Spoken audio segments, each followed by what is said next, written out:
Now what we're doing here, this is something special, something that goes beyond just happy little trees and peaceful mountains. No, today we're working with shadows, dark spaces, the kinds of things that linger at the edge of your mind when you close your eyes at night. You see, when you take the brush and just lightly pull it across, it doesn't just create a line, it opens a doorway for whatever's hiding in the darkness. Look here, see how that thin line of crimson just hugs the edges of Freddy's head?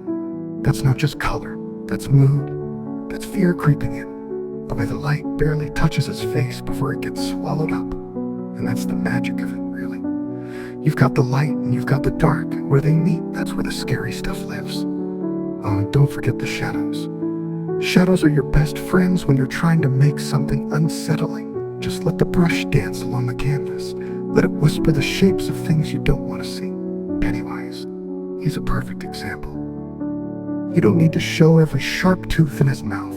Just enough to suggest that they're there. Just enough to make you think twice before you get too close. And those eyes, the way they gleam just right when you mix that ochre and a touch of black.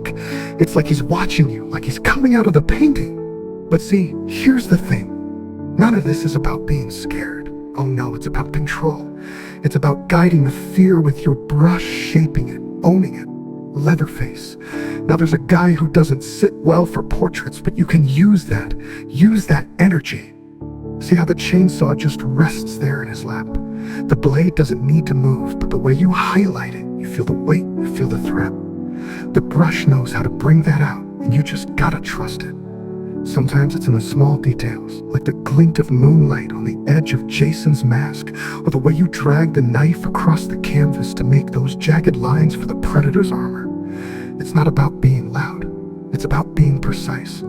Every stroke, every little flick of a wrist brings life to something terrifying, and yet there's a strange beauty in it, and it isn't there. The texture of the xenomorph's slick skin, the shimmer of light on that alien head, it's grotesque, sure, but there's something mesmerizing about it. Something that pulls you in even when you know you should be looking away.